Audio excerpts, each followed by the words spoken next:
Good afternoon, Memani, and good afternoon, everyone. We are from Eugene's group, and we want to present about a world of emotion based on our article.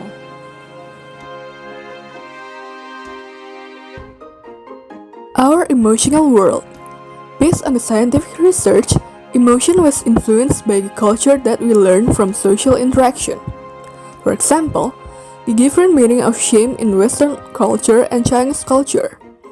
In Western cultures, shame is about a negative reputation, which is an embarrassing moment in life that a person wants to forget.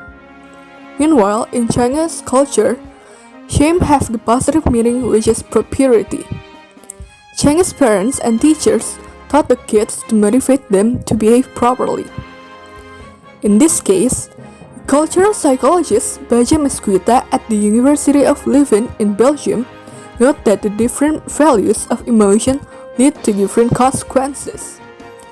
There are some possibilities, such as misinterpretation of emotional meaning.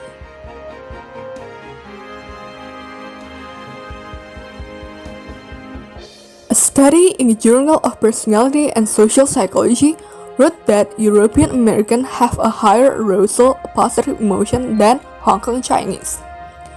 It shows that differences in the quality of emotions are influenced by culture. According to the research, people choose someone whose face displays expressions that match to our ideally want to feel. That's why it's useful to have skills of read facial expressions. However, not all of them are easy to explain when reading facial expressions. There are cases that these expressions have hidden meanings. It depends on the cultural context. For example, a quiet smile might be hiding turmoil, and an exuberant laugh might be masquerading pain. Language can also be a clue to every emotion we feel because some clue of emotional words problem can be found in language. Based on a recent study, our mind and our emotions are influenced by cultural and biological processes. Speakers in almost all languages share emotions of the same kind, but the meaning of those emotions is not always the same all over the world. For example, while the concept of love is more related to happiness in Indo-European languages, it is associated more with pity in Austronesian languages. And while anxiety is more related to fear in Thai-Kare languages, it is more often paired with grief in Austroasiatic languages. Psychologist Tim Lomas has cataloged hundreds of these words from around the world in his online glossary called the Positive Lexicography Project. The author took one of the example of emotional words, koi no yokan. It's from her favorite Japanese word that means the feeling of falling in love, and she explained that these words can be invaluable to cultural explorers, and it can also help them to explore their emotional worlds. Importantly, in the middle of the endless differences in our languages, these untranslatable highlight the common humanity of our poignant emotional worlds.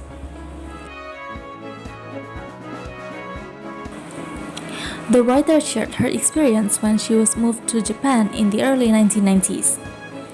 There was a time when she admired an idol named Kimutaku, and she wanted to understand about what's behind his laugh, his smile, and some jokes that he made so that she can understand what was he talking about with his fans.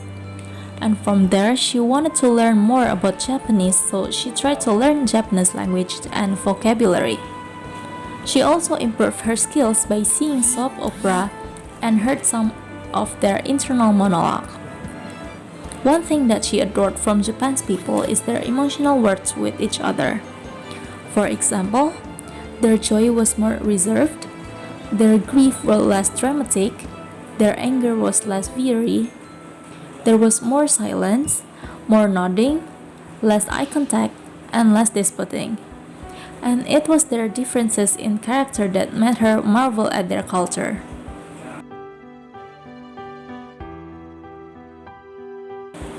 Talking about humor, It is usually associated with happiness because most people will laugh when they hear a joke. And happiness is one of the most common and accurate expressions in the world. It got recognized by many cultures, and most of us express happiness with a smile and laughter. But there are also several different definitions of happiness in several places.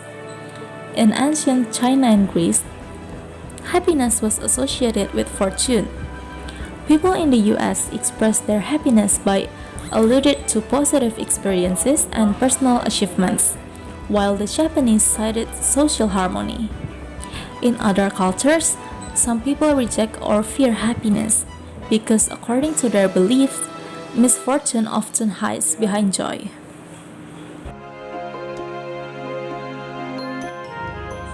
And now we get into, are you depressed or just tired? Happiness has various tastes all over the world, so does suffering, like depression and tiredness. The diversity of cultures that exist in the world makes the diversity too in the way the environment sees things. For example, in the context of depression, the US and Western cultures see depression as a condition in which someone is in a mood that continues to decline and is hopeless. In China, depression leads to more body symptoms, such as feeling tired and sleep deprived. As for suffering, Buddhism sees suffering as a normal life. Meanwhile, in European Orthodox Christianity and traditional Catholicism, see suffering as a sin when it is excessive and hindering, and it is the time for humans to draw closer to God.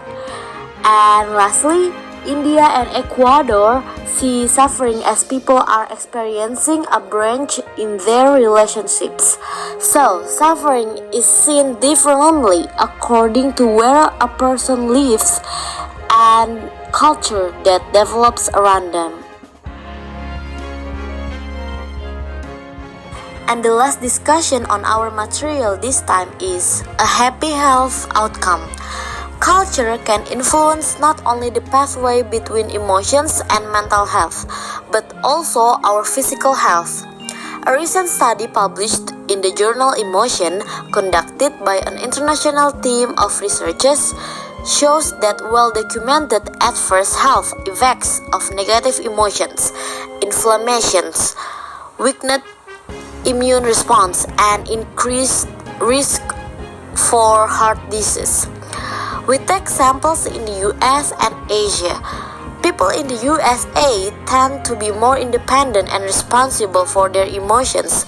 They know the good effects of positive emotions and the bad effects of negative emotions for their lives and health.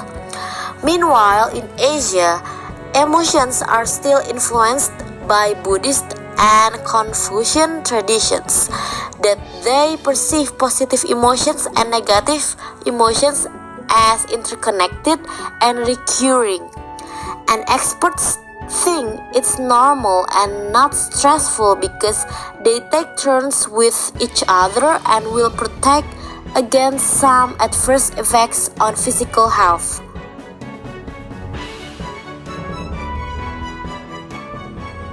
As a closing for this discussion, we want to provide some good quotes that said, the diversity of emotions we endure, love, betrayal, rage, trust, disappointment, they define and give value to life.